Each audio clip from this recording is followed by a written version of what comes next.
David Rudaball foi uma das muitas figuras duronas que vagaram pela fronteira americana durante as últimas décadas do século XIX. Um criador de gado que se tornou fora da lei, cujo nome aparece ao lado de algumas das lendas mais notórias do Oeste. Hoje, ele é frequentemente lembrado pelo apelido de Dave Sujo, um rótulo que lhe foi atribuído muito tempo após sua morte, devido a alegações de que ele evitava tomar banho e preferia roupas sujas. Mas não há nenhuma evidência real de que ele era chamado assim em vida. Se é que diz algo, o nome fala mais sobre como o mito do Velho Oeste é contado do que sobre quem Rudaball realmente era. Ele nasceu em julho de 1854, no condado de Fulton, Illinois.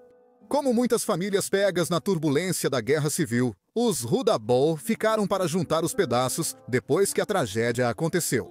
O pai de David morreu em combate e a família se mudou para Eureka, Kansas, em 1870. Logo depois, David partiu sozinho de vez, vagando para o oeste pelas trilhas do gado até o Colorado e pouco depois entrando para as páginas da infâmia da fronteira. Os detalhes da infância de Rudaball permanecem dispersos e vagos, mas no início da década de 1870, ele já havia claramente escolhido o caminho do crime. Ele começou a aparecer no Arkansas, andando com um grupo de fora da lei que incluía Milton Yarberry e o misterioso Dave Mather, nomes que ainda têm peso no folclore do Velho Oeste. Juntos, roubavam gado, assaltavam viajantes e eram suspeitos de matar um fazendeiro local. Se foram para Decatur, no Texas, como sugerem alguns relatos, ou se separaram em outro local, o registro é obscuro. De um jeito ou de outro, Rudaball acabou aparecendo nas Black Hills, em Dakota do Sul, onde trocou o roubo de gado por uma nova atividade: assaltar diligências. Em 1876, Rudaball já liderava sua própria gangue.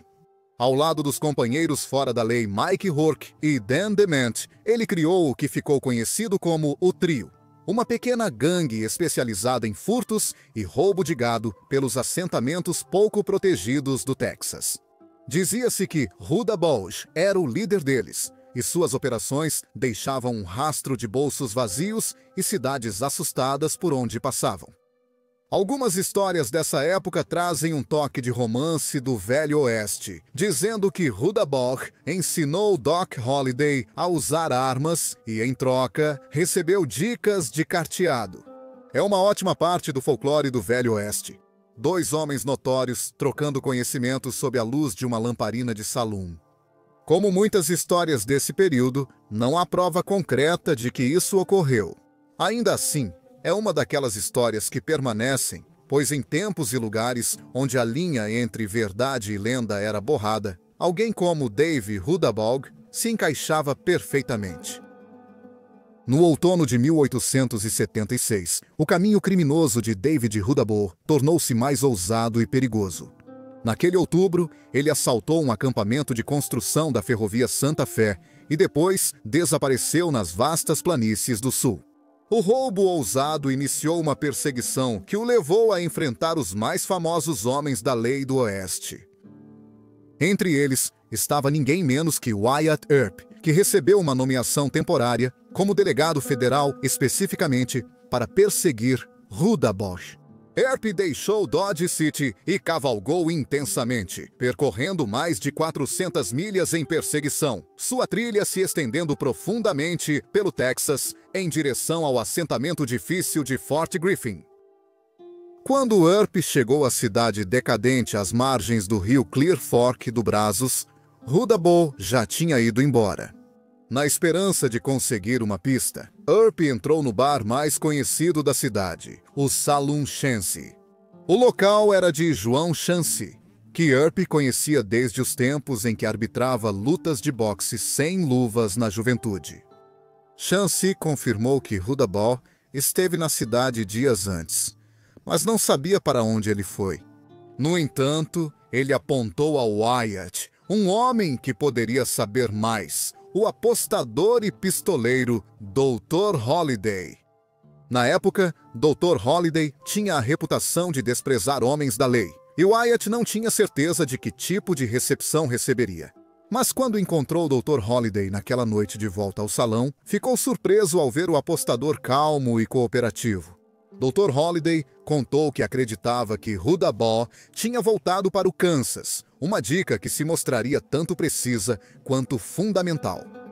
Earp enviou a informação por telégrafo para seu aliado Batty Masterson, que ajudou a preparar o terreno para capturar Huda Baugh.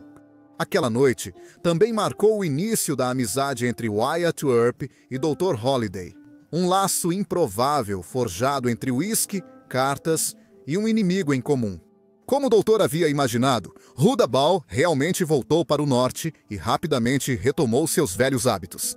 Em 27 de janeiro de 1878, ele e outros 5 homens tentaram assaltar um trem em Kingsley, Kansas.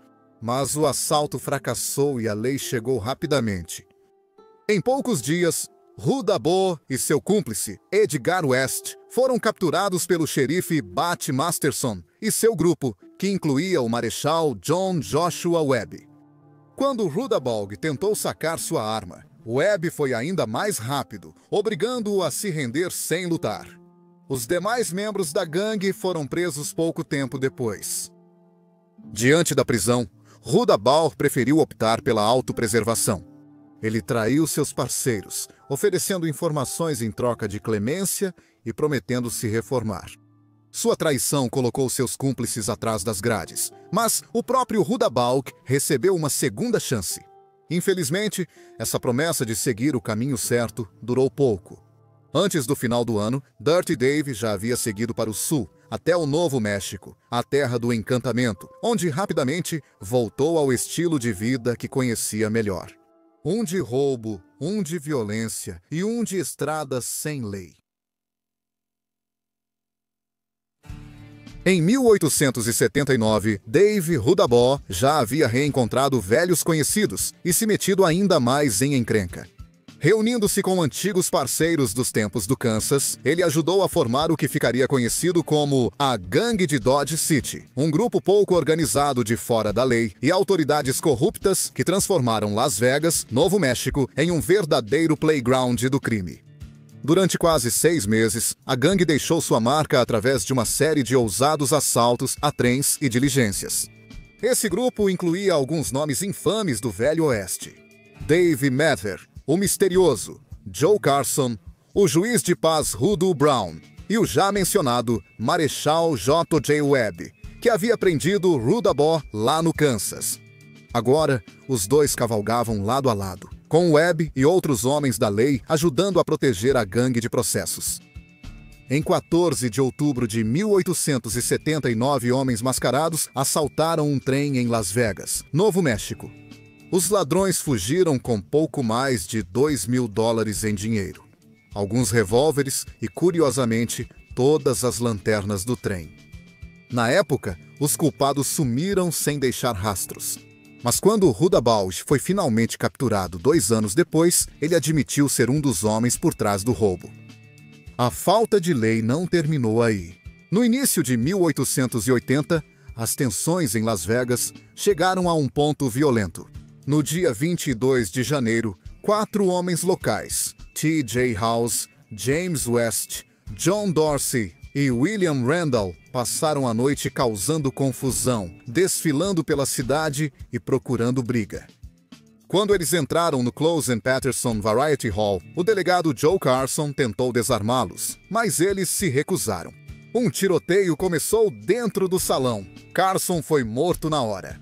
O delegado adjunto Mather revidou, matando Randall e ferindo West mortalmente. House e Dorsey, embora feridos, conseguiram escapar. 2 semanas depois, Huda Baugh e um grupo que incluía J.J. Webb rastrearam os fugitivos até uma casa em Buena Vista, a 30 milhas ao norte. A gangue cercou a casa e exigiu a rendição. Dorsey e House se renderam após prometerem proteção, mas isso não significou nada. Após devolverem os prisioneiros à cadeia de Las Vegas, uma multidão de justiceiros invadiu o local, dominou os guardas e arrastou os homens à praça da cidade. Antes que os linchamentos pudessem ser realizados, A viúva do Marechal Carson abriu fogo contra a multidão, forçando os justiceiros a se dispersarem e deixando as execuções inacabadas. Mas a justiça não foi feita. A gangue de Dodger City continuou com sua onda de ilegalidades e Rudabas permaneceu no meio disso tudo. A sorte deles começou a mudar quando J.J. Webb, atuando como delegado da cidade, atirou e matou um homem chamado Mike Kellier. Webb foi preso, condenado por assassinato e sentenciado à forca. Uma multidão de linchadores se formou rapidamente, mas Rudabaugh, líder da gangue, reuniu os membros restantes e manteve a multidão longe.